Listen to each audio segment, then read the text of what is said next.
So hello guys, welcome back to your YouTube channel your engineering friend. My name is Shivam और आज मैं आपके EC के lecture number 12 को लेके आया हूं। और आज के इस लेक्चर में जो टॉपिक्स हम डिस्कस करने वाले हैं वो टॉपिक्स हैं power factor, active power, reactive power, apparent power, then power triangle.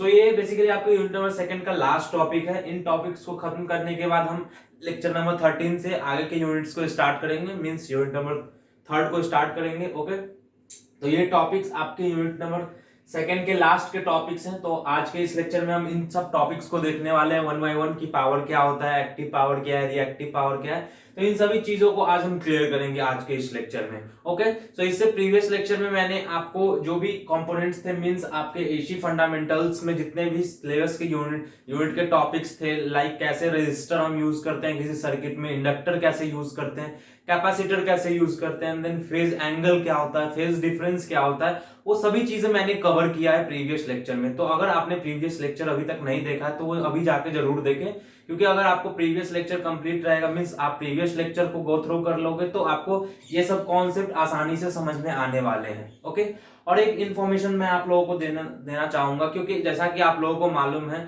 कि यूईएफ की टीम, योर इंजीनियरिंग फ्रेंड की टीम आप लोगों के लिए सेकंड ईयर के स्टूडेंट्स और थर्ड ईयर के स्टूडेंट्स के लिए different types of courses launch करती है। मींस आपको different types of courses provide किए जाते हैं, जिसमें आपको लाइव लेक्चर्स, मींस जो भी सब्जेक्ट होंगे आपके एमएसबीटी डिप्लोमा के, हर सब्जेक्ट के रिलेटेड आपको लाइव लेक्चर्स प्रोवाइड किया जाएगा।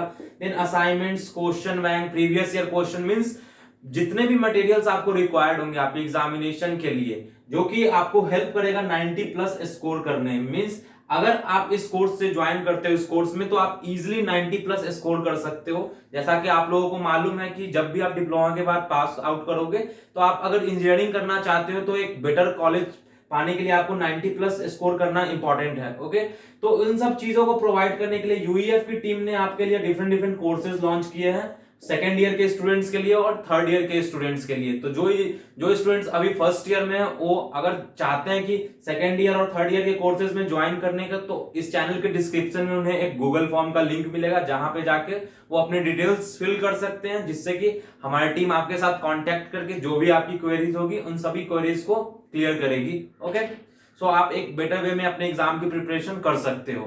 ओके, सो चलिए स्टार्ट करते हैं आज के इस लेक्चर को, जो कि आपका लेक्चर नंबर 12, जहां पे हम इन सब टॉपिक्स को पढ़ने वाले हैं।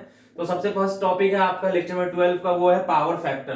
तो सबसे पहले मैं पावर फैक्टर समझाने से पहले आपको एक्चुअली बताता हूं कि पावर क्या होता है। एक्चुअल सपोज आपका एक सर्किट है, ये आपका एक इलेक्ट्रिकल सर्किट है और यहाँ पे आपका कोई लोड अटैच है और यहाँ से क्या कुछ करंट फ्लो कर रही है। तो ये जो लोड होगा, लोड कितना करंट हमारा ऑक्यूपाई करेगा, मींस कितना पावर हमारा ये लोड इस करंट से एक्सेप्ट करेगा, तो इसे ही पावर बोलते हैं। पावर मींस कितना एनर्जी, मींस कितना करंट ये लोड एक्सेप्ट कर रहा है, मींस ये लोड कितना एनर्जी हमारे इस सर्किट से ऑक्यूपाई कर रहा है, उसे ही हम पावर बोलते हैं। ओके, तो पावर फैक्टर क्या होता है? तो power factor is the cosine angle between voltage and current. Means आपका एक वोल्टेज होगा, मींस ये आपका वोल्टेज होगा और ये आपका करंट है। ओके, तो पावर क्या होगा? कोसाइन एंगल होगा, मींस ये जो एंगल होगा ये कोसाइन होगा। ये आपको हमेशा याद रखना है कि पावर फैक्टर क्या होता है। पावर फैक्टर एक्चुअल आपका कोसाइन एंगल होता है वोल्टेज और करंट का। वोल्टेज और करंट के बारे में मैंने प्रीवियस लेक्चर में आपको क्लियरली समझाया है कि वोल्टेज क्या है, करंट क्या है, दोनों में डिफरेंस क्या है। तो आप जरूर उस लेक्चर को देखें, जहां पे जिससे कि आपको इस लेक्चर में समझने में आसानी हो जाएगी। ओके, तो यहाँ पे जो हमारा पावर फैक्टर होता है वो पावर फैक्टर हमारा कोसाइन एंगल होता है। ओके, और पावर फैक्टर का अदर डेफिनेशन क्या है? Power factor is the ratio of resistance to the impedance. Impedance के बारे में मैंने भी आपको प्रीवियस लेक्चर में बताया। तो आप पावर फैक्टर को basically power factor cosine theta से डिनोट होता है, जहां पे ये आपका रेजिस्टेंस होता है और ये आपका इंपेडेंस है। ओके, तो पावर को आप ऐसे भी डिनोट कर सकते हो, जहां पे ऊपर आपका रेजिस्टेंस होगा, नीचे आपका इंपेडेंस होगा। ओके, देन नेक्स्ट डेफिनेशन है पावर फैक्टर का, वो है ratio of active power to the apparent power. Means power factor हम कैसे निकाल सकते हैं? पावर के मींस एक्टिव पावर और अपरेंट पावर को जब हम रेशियो में कन्वर्ट करेंगे, मींस रेशियो के फॉर्म में बिल्ड करेंगे, तो वो आपका पावर फैक्टर होगा। तो यहाँ पे एक्टिव और अपरेंट पावर एक्चुअल में है क्या, तो वो आपका नेक्स्ट टॉपिक है, जहां पे आपको एक्टिव पावर, रिएक्टिव पावर और अपरेंट पावर को समझना है कि ये सब पावर्स एक्चुअल में है क्या। ओके, तो मैं सभी पावर्स को आपको वन बाय वन समझाता हूं। सबसे पहला पावर जो है बेसिकली ये आपके पावर के टाइप्स हैं। फर्स्ट टाइप है आपका active power, then second type है आपका रिएक्टिव पावर, देन नेक्स्ट है आपका एपरेंट पावर। देन हम ये समझते हैं ये कैसे एक दूसरे से डिफरेंट है। ओके, तो एक्टिव पावर क्या है? एक्टिव पावर को आप रियल पावर बोल सकते हो, नॉर्मल पावर बोल सकते हो, इजी पावर बोल सकते हो, कुछ भी। एक्टिव पावर ऐसा पावर होता है जो नॉर्मल पावर होता है, जो ट्रस्टवर्दी पावर होता है। Means product of voltage, current and cosine angle denoted by P and measured in watts. तो आपका जो भी एक्टिव पावर होता है वो P से डिनोट किया जाता है। आपको हमेशा याद रखना है कि जो भी आपका एक्टिव पावर होगा वो P से डिनोट किया जाएगा। और एक्टिव पावर होगा क्या?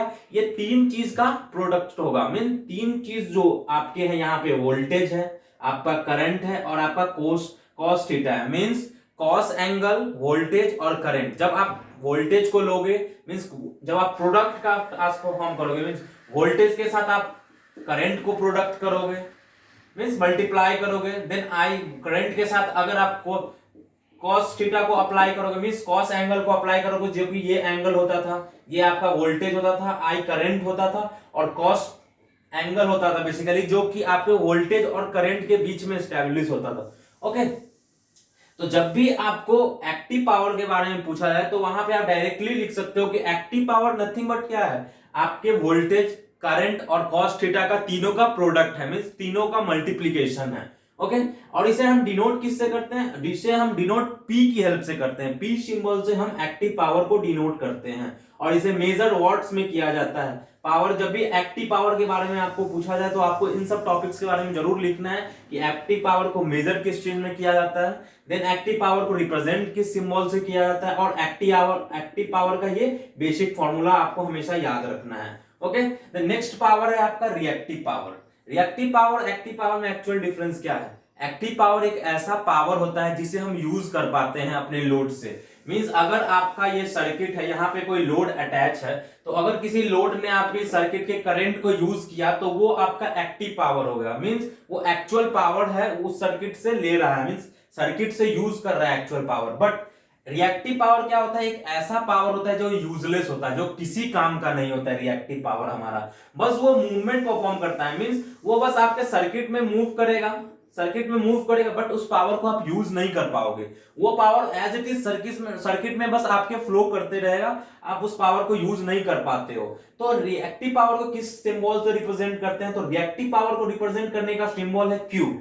जैसा कि एक्टिव पावर को हम रिप्रेजेंट P सिंबल की हेल्प से करते थे, वैसे ही रिएक्टिव पावर को रिप्रेजेंट करने के लिए हम Q सिंबल का यूज करते हैं। और रिएक्टिव पावर का डेफिनेशन क्या लिख सकते हो कि रिएक्टिव पावर एक ऐसा पावर है जो कि वोल्टेज, करंट और साइन एंगल का कॉम्बिनेशन है। मीन तीनों को जब हम प्रोडक्ट करेंगे, तीनों को आपस में मल्टीप्लाई करेंगे तो हमारे पास रिएक्टिव पावर मिलने वाला है। जैसा कि यहाँ पे क्या हो रहा था, यहाँ पे हमारा कॉस थीटा था, मींस कॉस एंगल था एक्टिव पावर में, बट रिएक्टिव पावर में हमारा ये साइन एंगल में कन्वर्ट हो जा रहा है। तो आप इस दोनों के बारे में डिफरेंस भी लिख सकते हो कि एक्टिव पावर एक ऐसा पावर है जो कि voltage, current and cos angle का कॉम्बिनेशन है, बट हमारा जो रिएक्टिव पावर है वो voltage, current plus sign angle का कॉम्बिनेशन है। ओके, तो यहाँ पे रिएक्टिव पावर में क्या होगा, जो कॉस एंगल और साइन एंगल बनेगा, तो यहाँ पे जब भी आप रिएक्टिव पावर को यूज करोगे तो वहां पे आपका इस तरह से वेव फॉर्म होने वाला है, मींस फेज डायग्राम इस तरह से होने वाला है,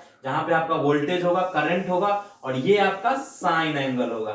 ओके, और इसे रिप्रेजेंट, तो इसका बारे में, रिएक्टिव पावर के बारे में इतना इंफॉर्मेशन है। देन नेक्स्ट है आपका एपरेंट पावर। एपरेंट पावर मतलब क्या कि जब हम एक्टिव पावर को भी यूज करना है, रिएक्टिव पावर को भी यूज करना है, जब हम दोनों को कंबाइन कर देते हैं आपस में, जब एक्टिव पावर और रिएक्टिव पावर दोनों आपस में मिल जाते हैं तो वो हमारा एपरेंट पावर हो जाता है। ओके, तो आप इसके डेफिनेशन देख सकते हो, product of voltage, current without reference to the phase angle. Means ये जो प्रोडक्ट होता है किसका, वोल्टेज का, करंट का, रेफरेंस, ये जो आपका फेज का जो एंगल है उस पर वो डिपेंडेंट नहीं होता है। मींस या तो वो साइन भी हो सकता है, वो कॉस भी हो सकता है। जैसा कि जब हम दोनों को यूज करेंगे तो या तो ये एक्टिव पावर भी हो सकता है, नहीं तो रिएक्टिव पावर भी हो सकता है। तो ये जो एपरेंट पावर होता है वो हमारे फेज पे डिपेंड नहीं होता है। मींस ये जो एक्चुअल फेज आपका वोल्टेज, ये जो एक्चुअल फेज आपका वोल्टेज और करंट के बीच में बन रहा है वो उस पर डिपेंड नहीं करता है हमारा एपरेंट पावर। ओके, और combination of active and reactive power means apparent power जो भी है वो आपका एक्टिव पावर और रिएक्टिव पावर का दोनों का कॉम्बिनेशन है। ओके, तो एक्टिव पावर को डिनोट करने के लिए हम एस का यूज करते हैं। वैसे जैसे कि पी, एक्टिव पावर को यूज करने के लिए हम पी का यूज करते थे, रिएक्टिव पावर का यूज करने के लिए क्यू का यूज करते थे, वैसे ही एपरेंट पावर को यूज करने को रिप्रेजेंट करने के लिए आपको एस सिंबल का यूज करना पड़ेगा। ओके, सो इस एपरेंट पावर का फॉर्मूला क्या है एक्चुअल में, एक्चुअल इक्वेशन क्या है, जैसा यहाँ पे हमें देखने को मिला V I product of V I and cos angle, यहाँ पे हमने देखा product of V means voltage current and sine angle. वैसे ही जब हम एपरेंट पावर यूज करेंगे तो यहाँ पे क्या होगा, square root of P square means square root of active power का square, okay, plus reactive power का स्क्वायर, जो क्योंकि ये Q से हम डिनोट करते हैं तो ये क्या है, ये हमारा रिएक्टिव पावर है और ये हमारा एक्टिव पावर है। ओके, देन इन सभी पावर्स के बारे में समझने के बाद आपको क्लियर हो गया होगा कि एक्टिव पावर क्या है, उसके बाद रिएक्टिव पावर क्या है, एपरेंट पावर क्या है। तो एक्टिव पावर एक ऐसा पावर होता है जो कि यूजफुल पावर होता है जिसे हम यूज कर पाते हैं एक्चुअली अपने डिवाइस में, बट रिएक्टिव पावर हमारा यूजलेस पावर होता है जिसे हम यूज नहीं कर पाते हैं। ओके, और एपरेंट पावर जब हमें यूजलेस पावर को भी यूजफुल पावर दोनों को आपस में कंबाइन कर देना है तो उसके लिए हम एपरेंट पावर के कॉन्सेप्ट को यूज करते हैं। ओके, देन आपका लास्ट टॉपिक है वो है पावर का ट्रायंगल। मींस जो भी आपके पास एक्टिव पावर है, रिएक्टिव पावर है, एपरेंट पावर है, इन तीनों को ट्रायंगुलर फॉर्म में आप कैसे रिप्रेजेंट कर सकते हो।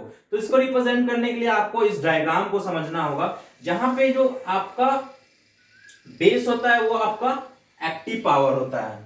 ओके, उसके बाद हाइपोथेसिस जो होता है इसका वो होता है आपका एपरेंट पावर। मींस ये जो आपका बेस है वो बेस पे हमेशा आपका एक्टिव पावर रहेगा, मींस जो एक्चुअल पावर आपको यूज करना है वो हमेशा आपके बेस पे रिप्रेजेंट होगा। ओके, और हाइपोथेसिस पे हमेशा आपका एपरेंट पावर अवेलेबल होगा और इधर आपका रिएक्टिव पावर अवेलेबल होगा। ओके, तो रिएक्टिव पावर को हम क्यू से डिनोट करते हैं, एपरेंट पावर को एस से डिनोट करते हैं और एक्टिव पावर को हम पी से डिनोट करते हैं। और इन सब के बीच में जो एंगल बनता है वो किसी भी टाइप का एंगल नहीं होता, वो बेसिक फेज एंगल है आपका, क्योंकि एपरेंट पावर हमारा किसी भी फेज पर डिपेंड नहीं होता है। तो यहाँ पे हमारा कुछ भी हो सकता है, या तो वो कॉस एंगल हो सकता है या साइन एंगल हो सकता है। ओके, तो यहाँ पे एपरेंट पावर होगा, यहाँ पे एक्टिव पावर होगा और रिएक्टिव पावर होगा। ओके, तो आपने यहाँ पे डेफिनेशन एक देखा था कि पावर फैक्टर क्या होता था, पावर फैक्टर एक्टिव पावर और एपरेंट पावर का दोनों का रेशियो था। मींस ये पावर और ये पावर जब दोनों को हम रेशियो के फॉर्म में कन्वर्ट कर देंगे तो वो हमारा पावर फैक्टर हो जाएगा एक्चुअल में। ओके, तो पावर फैक्टर को रिप्रेजेंट करने के लिए हम किस फॉर्मूला का यूज करते हैं, base divided by hypothesis. Okay, तो बेस हमारा क्या है, एक्टिव पावर है, जो कि आपका ये एक्चुअल एक्टिव पावर था, और एपरेंट पावर क्या है, ये जो कि यहाँ पे आपको जो चीज मैंने बताया वही यहाँ पे मैंने फॉर्मूला में आपको रिप्रेजेंट करके दिखा गया। होप करता हूँ कि आपको ये सब टॉपिक समझ में आएगी, कैसा हमारा पावर फैक्टर कैसा जनरेट होता है, देन एक्टिव पावर क्या है, रिएक्टिव पावर क्या है, एपरेंट पावर क्या है। इन सभी से रिलेटेड आपको नोट्स इस चैनल के डिस्क्रिप्शन में एक आपको व्हाट्सएप का लिंक मिल जाएगा, व्हाट्सएप ग्रुप का, वहां पे आप ज्वाइन कर सकते हो। इन सभी टॉपिक से रिलेटेड आपको नोट्स प्रोवाइड कर दिया जाएगा उस ग्रुप में, जो कि आप इजिली इन सभी चीजों के बारे में आसानी से पढ़ सकते हो। ओके, आपको योर इंजीनियरिंग फ्रेंड के वेबसाइट पे भी ये सब सारे नोट्स प्रोवाइड कर दिए गए हैं, वहां भी आप विजिट करके इन सभी नोट्स को डाउनलोड कर सकते हो। बट आपको व्हाट्सएप ग्रुप ज्वाइन करना बहुत इंपॉर्टेंट है क्योंकि वहां पे हम time to time materials provide करते रहते हैं, जिससे कि आपको एग्जाम में आसानी से आप एग्जाम के लिए प्रिपरेशन कर सको। ओके, तो आज के इस लेक्चर में बस इतने ही टॉपिक्स थे। होप करता हूं कि आपको सभी टॉपिक्स क्लियर समझ में आ गए होंगे। और एक रिक्वेस्ट है आप लोगों से, अगर आपने अभी तक हमारे चैनल को सब्सक्राइब नहीं किया तो अभी जाके हमारे चैनल को सब्सक्राइब करें और बेल आइकन को जरूर प्रेस करें, जिससे कि आपको नेक्स्ट लेक्चर से जो भी अपलोड हो इस प्लेलिस्ट में ऐड हो लेक्चर्स, वो आप तक सबसे पहले पहुंच सके। Okay, then thank you for watching this video, bye, take care.